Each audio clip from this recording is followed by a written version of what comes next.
Once upon a time in eastern Nigeria, a very long time ago, there was a village called Umudike, where a man named Chukwuma lived, renowned far and wide for his extraordinary physical prowess. His muscles were sculpted like those of ancient warriors, and his demeanor was noble and kind. Yet, despite his almost divine appearance, Chukwuma carried a burden that brought him immense sorrow, an extraordinarily large manhood. This peculiar gift, a symbol of strength and virility, became the source of his deepest pain. Women were drawn to him, but they could never stay, unable to endure the immense discomfort his endowment caused, as he was unable to penetrate any woman. Chukwuma's heart grew heavy with loneliness, longing for a love he believed he would never find.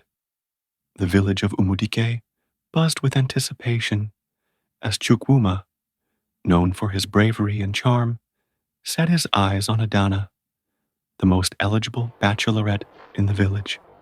Her beauty was the talk of Umudike, with suitors from far and near hoping to win her heart. Chukwuma, however, was determined to be the one. His pursuit of Adana was nothing short of grand. Each morning, he would stand beneath the towering Iroko tree near her family's compound, singing songs of love and bravery. His voice, deep and melodic, echoed through the village, drawing villagers out of their huts to listen. He also showered her with lavish gifts. Chukwuma's serenades became a daily spectacle, with children giggling and elders nodding in approval, determined to impress Adana. Chukwuma participated in every village festival and contest, always emerging victorious. At the annual yam festival, he outdid himself by carrying the heaviest yam tuber, earning cheers and applause from the crowd. Adana, watching from a distance, couldn't help but be impressed by his strength and determination. As weeks turned into months, Chukwuma's persistence began to wear down Adana's initial reluctance. She admired his bravery, his dedication, and the way he treated everyone with respect. One evening, under the glow of the full moon, Adana finally approached Chukwuma. "Chukwuma, your songs have filled my heart, and your deeds have shown me your worth," she said, her eyes sparkling. "I am ready to be yours." The announcement of their union was met with jubilation. The entire village celebrated, knowing that Chukwuma and Adana were destined to be a power couple. On the night of their betrothal, the village gathered to dance and feast, the air thick with joy and anticipation for the future. However, the happiness was short-lived. That night, as Adana entered Chukwuma's hut for the first time, she was overcome with fear. Chukwuma's manhood, larger than she had ever imagined, filled her with a sense of dread.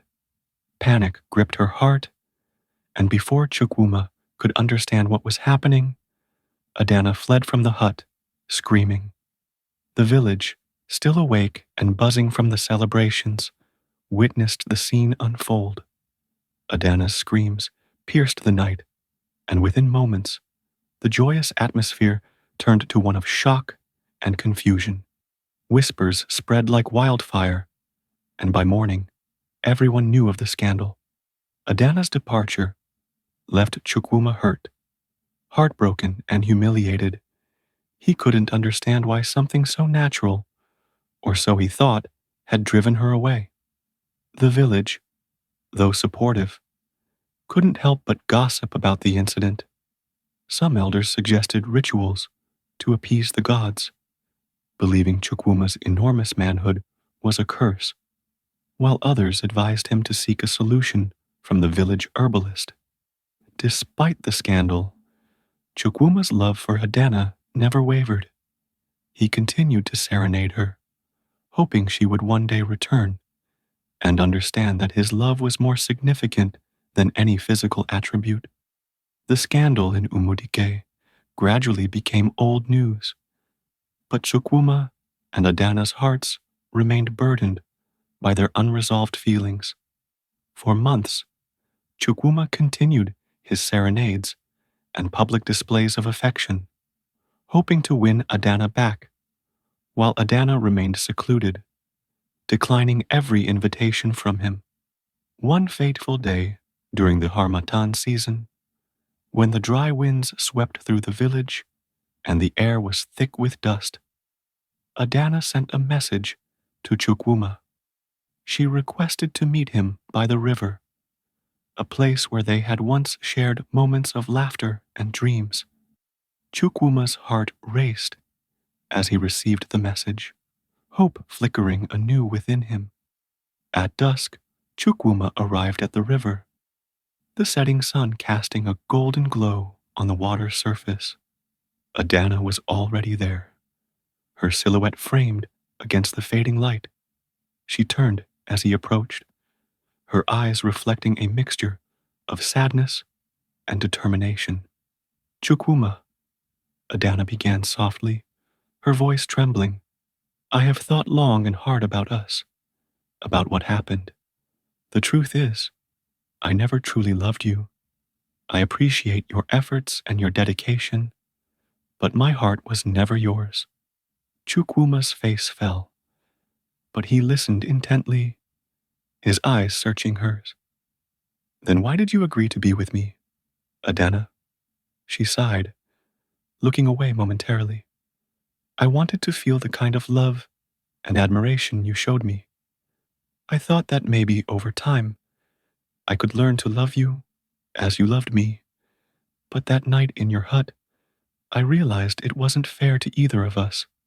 I cannot live without intimacy in my marriage, Adana said firmly.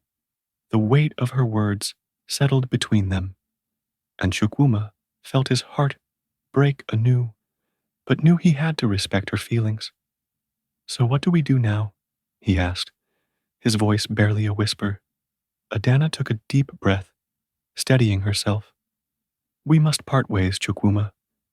It is the only way for both of us to heal and find peace.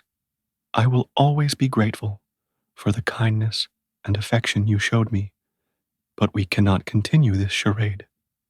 Chukwuma closed his eyes, fighting back tears. He understood the truth in her words.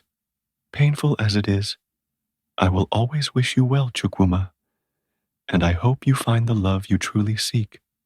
With a final lingering look, Adana turned and walked away, the wind carrying away her sobs.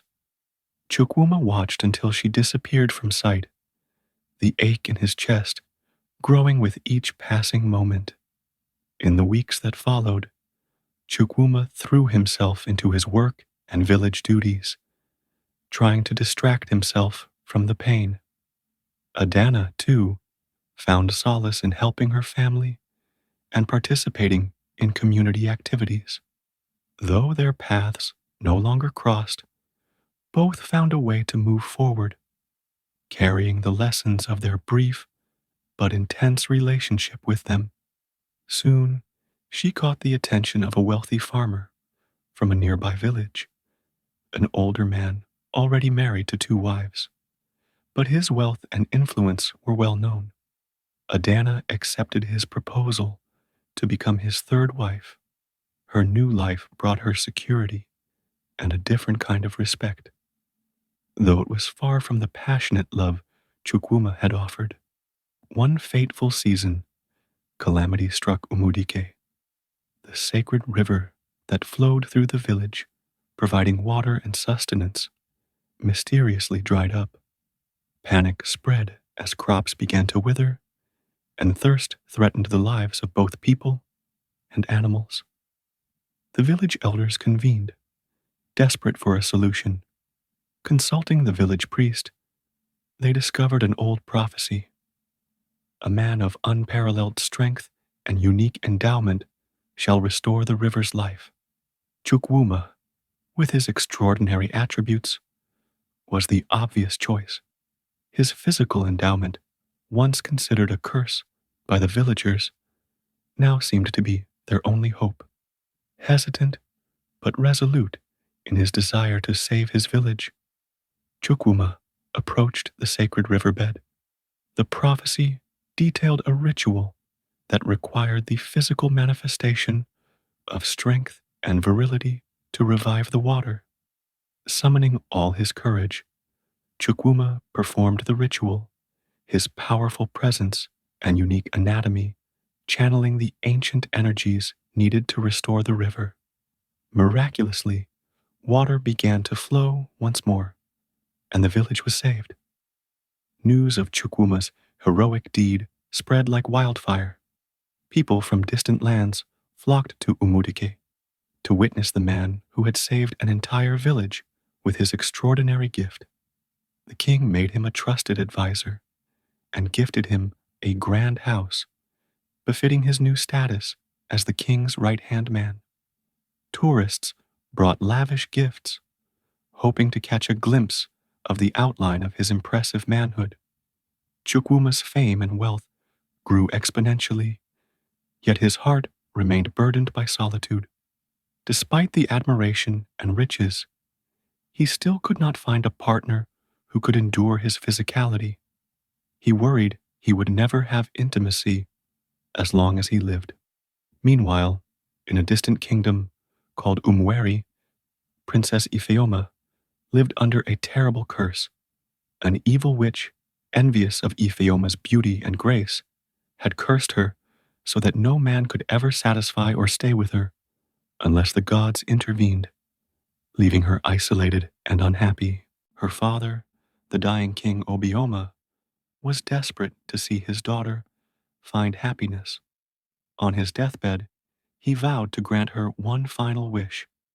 Ifeoma, having heard tales of Chukwuma's remarkable endowment, asked her father to summon him, hoping he might be the one chosen by the gods to break her curse. The sun had just begun its descent, casting a warm golden glow over the royal palace of Umweri. Inside the grand chamber, the scent of medicinal herbs hung in the air, mingling with the faint aroma of incense. King Obioma lay on a richly adorned bed, his frail body resting against an array of silk pillows. Despite his illness, his eyes retained their sharpness, and his mind was as keen as ever. The walls of the chamber were adorned with intricate carvings, depicting scenes of bravery and wisdom from their people's history. Ifeoma, his only daughter, entered the room quietly, carrying a tray with a bowl of steaming herbal concoction. Her beauty was undeniable, with eyes that sparkled with intelligence and a smile that could light up the darkest night. She approached her father's bedside with gentle grace, setting the tray down on a nearby table. "Ah, Ifeoma, my jewel," King Obioma greeted her with a warm smile. "You bring light to this old heart of mine. Come sit by me." Ifeoma smiled back and took a seat beside her father, reaching out to hold his hand. "Father, you must drink this. The healer says it will strengthen you." The king chuckled softly. "The healer's potions taste like the bottom of a neglected well, but if it is your wish, I shall drink it." Ifeoma laughed, her eyes twinkling. "Father, you always have a way with words, but this time, I believe the healer knows what he's doing." King Obioma nodded, taking the bowl and sipping the bitter liquid with a grimace. "Ah, life is like a calabash of palm wine. Some sips are sweet, others bitter, but we must drink it all the same." They shared a moment of comfortable silence, the bond between them palpable. But Ifeoma's smile faded slightly, and her father noticed the change. "What troubles you, my daughter? Your heart seems heavy, like the rain-laden clouds before a storm." Ifeoma sighed, looking down. "Father, it is about my future. I see my friends getting married and settling down, yet I remain here. I fear I will forever be alone, as I am unable to find a man chosen by the gods, who can satisfy my sexual desires. The king nodded thoughtfully. A bird does not sing because it has an answer, but because it has a song. Your time will come, Ifeoma. The gods have their plans for you. I know the gods will not sit idly by and watch the wicked plans of the witch succeed. He added, But father, Ifeoma hesitated, I have heard of a famous man blessed by the gods. They say his name is Chukwuma, and he lives in Umudike village. Perhaps he is the one destined for me. King Obioma's eyes twinkled. He is said to be blessed by the gods. Tell me more about this man. They say he's very strong, wise, and kind, and his hands are blessed with the gifts of prosperity. I believe he could be the one to bring happiness to our family, Ifeoma pleaded, her voice full of hope.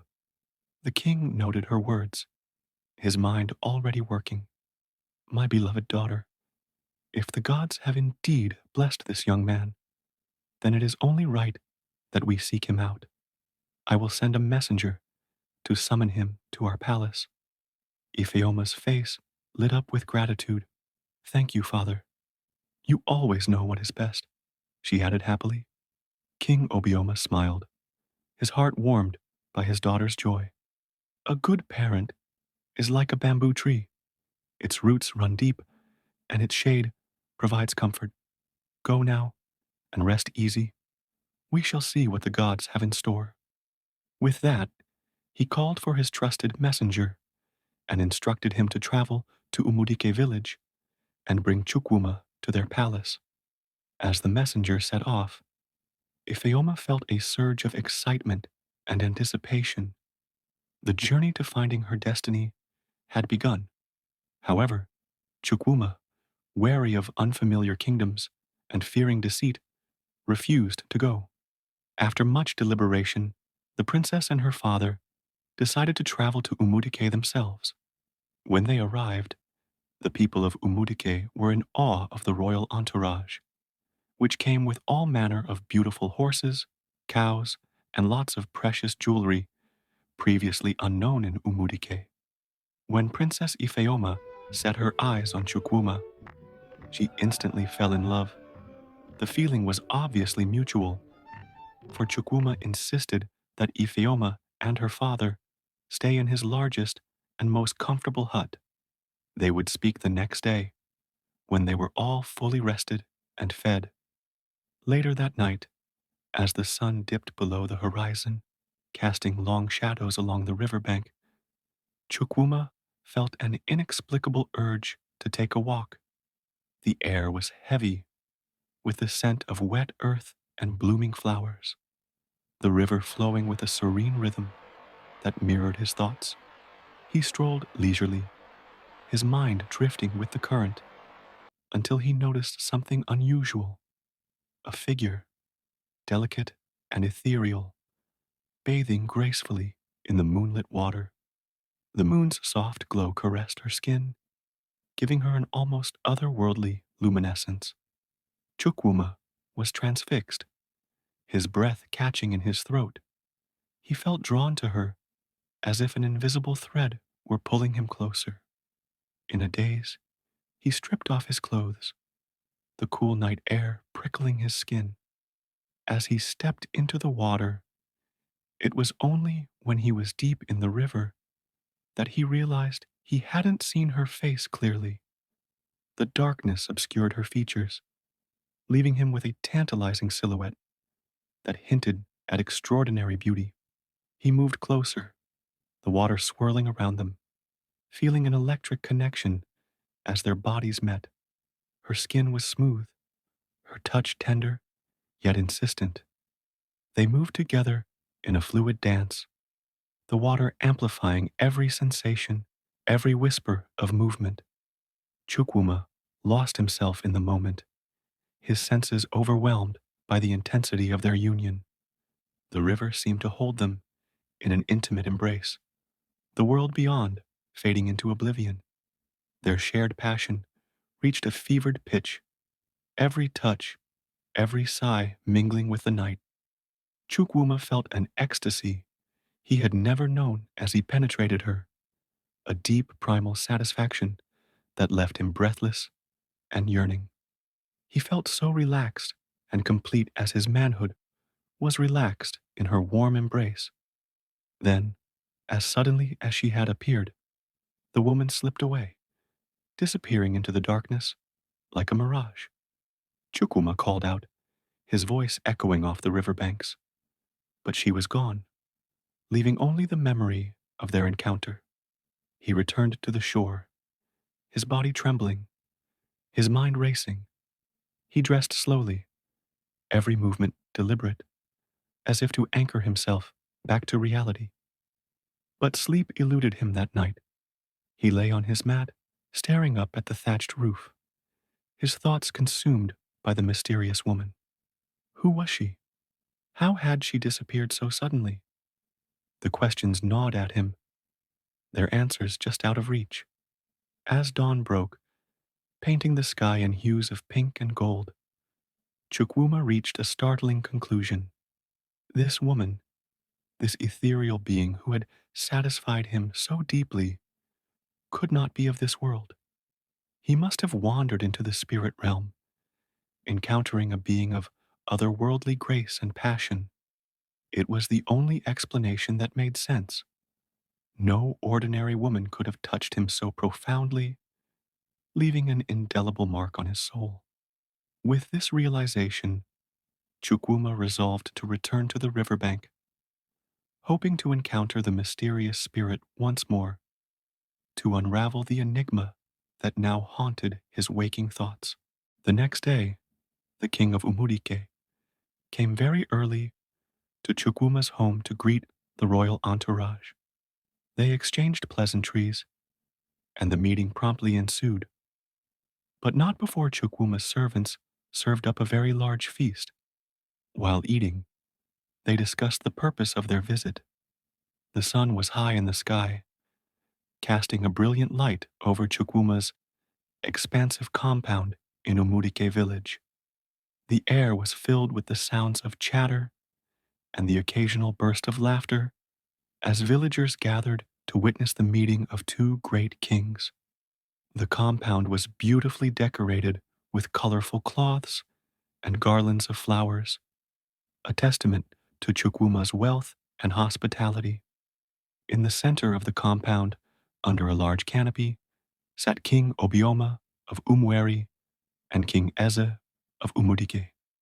Ifeoma, standing close to her father, looked relieved and joyful to see him appearing much stronger than he had the previous day. Surrounding them were the elders of both villages, seated on comfortable wooden stools, while the rest of the villagers, youths, women, and children, stood or sat on the ground, eager to witness the event. King Obioma rose to his feet, commanding the attention of everyone present, his voice strong and clear, a far cry from the weakened state he had been in. Ifeoma felt a swell of pride and gratitude in her heart as she watched her father. Greetings, my people of Umudike, King Obioma began, his voice resonating with authority. And to you, my esteemed friend and brother, King Eze, I extend my deepest respect. It is said that a tree does not make a forest, and today I stand here amongst a great forest of wise and noble souls. The crowd murmured in appreciation, their eyes fixed on King Obioma. Chukwuma, he continued, turning his gaze to the young man standing nearby, your fame has traveled far and wide. It is said that your wealth is only surpassed by your kindness and hospitality. A man's character, they say, is like smoke. No matter how much you try to hide it, it will always find a way to reveal itself. There were shouts of joy and celebration from the villagers at these words, for they had all experienced Chukwuma's generosity firsthand. Regular feasts and acts of kindness had endeared him to the hearts of many. Today, I have come not just as a king, but as a father, King Obioma continued, his eyes glistening with emotion. The gods have blessed me with a daughter, Ifeoma, who stands beside me. In her heart, she has heard tales of a man blessed by the gods, a man named Chukwuma, and so we have come to meet you to see if the whispers of the wind speak the truth. King Ize of Umudike rose then, his voice booming with pride. King Obioma, my brother, you honor us with your presence. Chukwuma indeed is a man of great virtue. His actions have spoken louder than any praise we could offer. Chukwuma stepped forward, bowing respectfully to both kings. My kings, it is a great honor to stand before you. Whatever wealth or kindness I possess is but a reflection of the love and support of my people. I am humbled by your words and by the presence of your daughter, Ifeoma. Ifeoma felt her heart flutter as she gazed at Chukwuma. He was tall and strong, with a kindness in his eyes that spoke volumes. She could see why the gods had blessed him. King Obioma smiled, his eyes twinkling with approval. Chukwuma, the plantain does not bear fruit for itself alone. Your generosity has fed many, and your heart has warmed many more. Today, we seek to build a bridge between our villages, to unite our strengths, and to foster a bond that will endure for generations. The villagers erupted into cheers, their voices rising in a chorus of celebration. The kings of Umweri and Umudike, along with their people, were coming together in a momentous union. King Obioma had just finished his address, leaving the crowd in a buzz of excitement. It was now Chukwuma's turn to speak. He rose to his feet, his presence commanding respect and admiration from those gathered. Greetings, my kings and honored elders, Chukwuma began, his voice strong and clear. And to all my beloved people of Umudike and our esteemed guests from Umweri, I extend my heartfelt welcome. Today is a day that the gods have surely blessed, for it is not every day that we are graced by such noble company. The crowd murmured in agreement, their eyes fixed on Chukwuma. It is said that when the palm tree falls, the squirrel will climb another. But today we stand together as one forest, unbroken and united. The presence of King Obioma and his daughter Ifeoma among us is a testament to the strength and unity that binds our communities, Chukwuma said. As he turned to King Obioma, his expression one of deep respect. My king, your words honor me greatly. The tales of my wealth and hospitality are but shadows of the truth, for the true wealth of a man lies in the love and support of his people.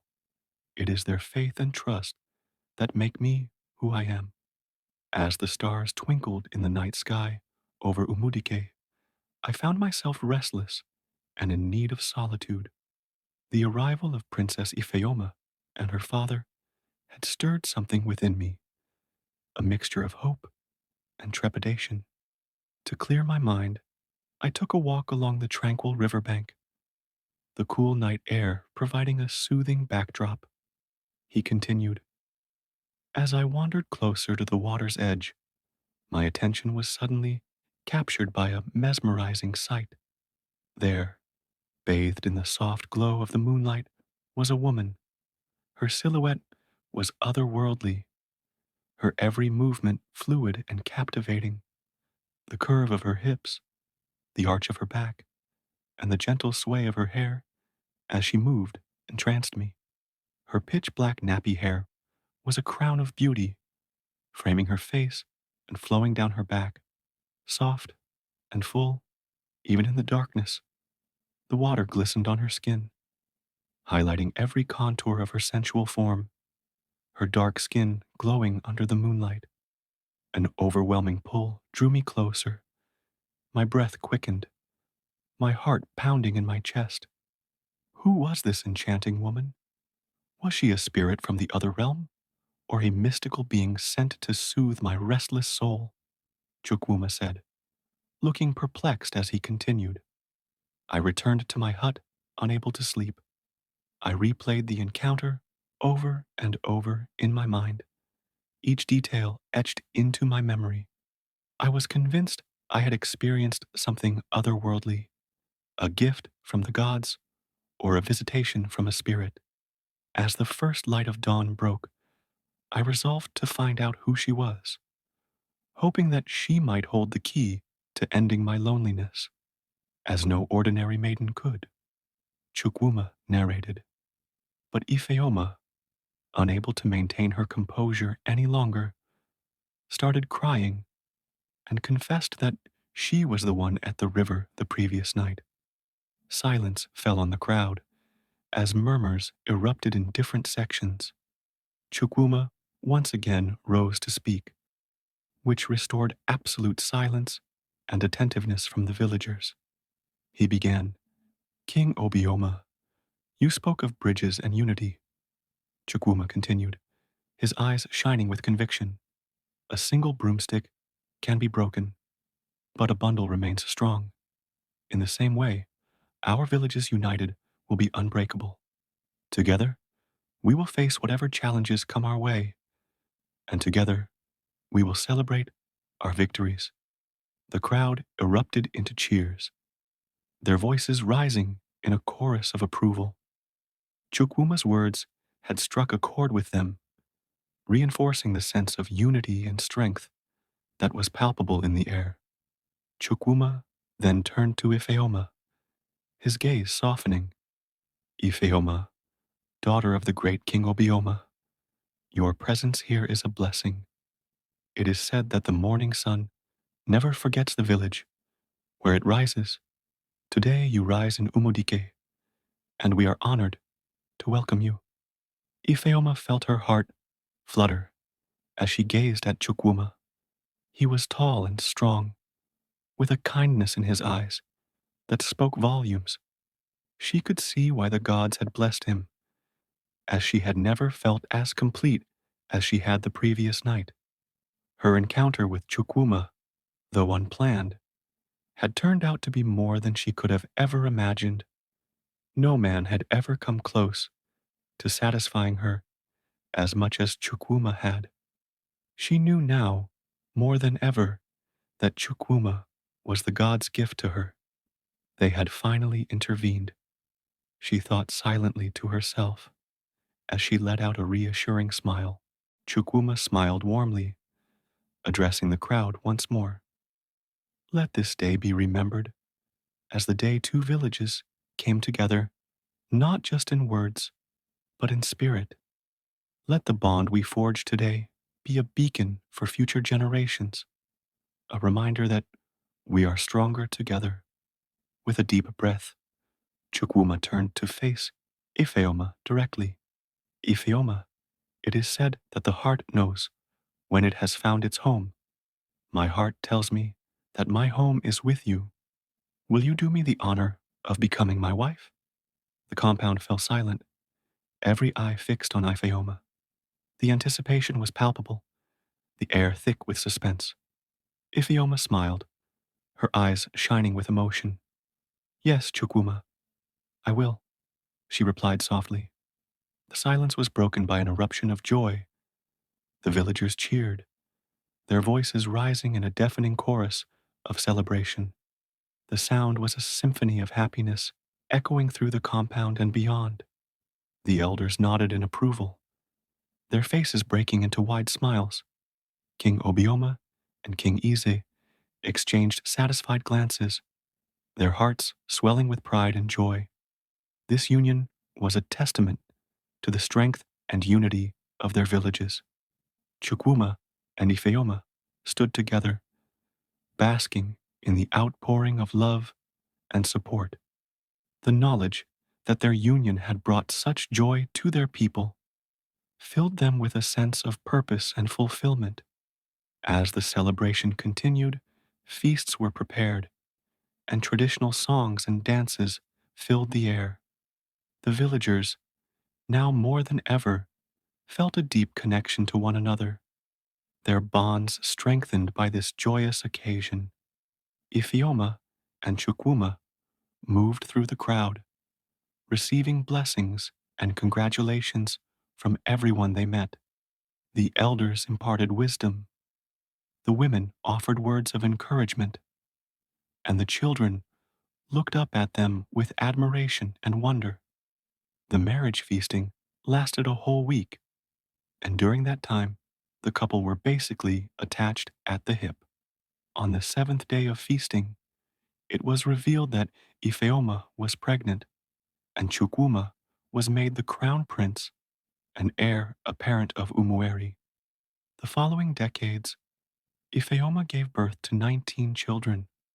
They all lived happily, their love story becoming a legend that inspired many, as they were no longer the cursed couple, but the couple blessed and favored by the gods. They became each other's ultimate salvation,